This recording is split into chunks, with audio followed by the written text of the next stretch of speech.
1000 წლის წინ ცხოვრობდა ქართველი კაცი, რომელსაც ბიზანტიის იმპერატორები ფეხზე წამოდგომითეგებებოდნენ. ჩვენ კი მასზე ბევრი რამ არ ვიცით. წარმოიდგინეთ სცენა, სადაც ერთი ქართველი ბერის მეთაურობით ქართველთა ჯარი გადაარჩენს მსოფლიოს უდიდეს იმპერიას, იღებს უზარმაზარ განძს და საქართველოს მატებს ტერიტორიებს. მე-10 საუკუნის ბოლოს ბიზანტიის იმპერია უმძიმეს კრიზისში აღმოჩნდა.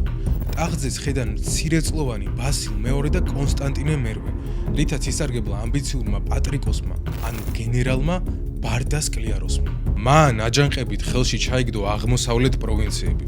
სომეხი ისტორიკოსი სტეფანო სტარონელის ცნობით, სკლიაროსმა ბიზანტიის, თრაკიის და მაკედონიის ჯარებიც დაამარცხა. 978 წელს კი ნიკეა აიღო და კონსტანტინოპოლს დაემუქრა. ბიზანტიის იმპერატორებმა დასახმარებლად ქართველებს მიმართეს. ჩვენი შემწე დავით კურაპალატისგან კიდე არავინ არისო, გადმოგცემს გიორგი მთაწმინდელი. თორნიკე ერისთავი ათონის მთაზე მოღვაწე ბერი და წარსულში კურაპალატის კარზე განთქმული მხედართმთავარი იყო. ამიტომ მას დავით კურაპალატი პატივს სცემდა და მოусმენდა.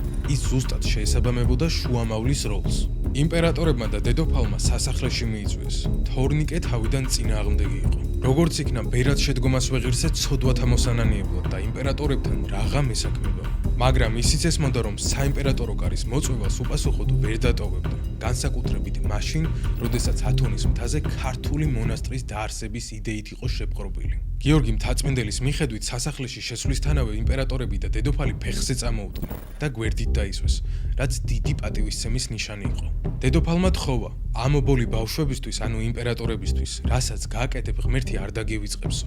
წადი დავით კურაპალატთან, გვიხსენით ბარდას კლიაროსისგან და რასაც კი გვეტყვით, ყველაფერს შეგისრულებთო. თორნიკეც დათანხმდა. ამასობაში მეამბოხეები საქართველოს ტერიტორიებსაც მოუახლოვდნენ და საფრთხეს უქმნიდნენ დავით კურაპალატის სამფლობელოებსაც. კურაპალატიც დათანხმდა, მხოლოდ იმ პირობით, რომ ჯარს თვითონ თორნიკე ერისთავი წარუძღვებოდა. კურაპალატმაც მოხუცი ერისთავის სარდლობით რამდენიმე 1000 ქართველი მხედარი გაგზავნა იმპერიის დასახმარებლად. ბრძოლა 979 წელს გაიმართა ღალისის ხეობაში, დღევანდელი თურქეთის ტერიტორიაზე. ქართველებმა დაამარცხეს კლიაროსი და მისი ჯარი გაიქცა სპარსეთამდე. საიმპერატორო ტახტი გადარჩა.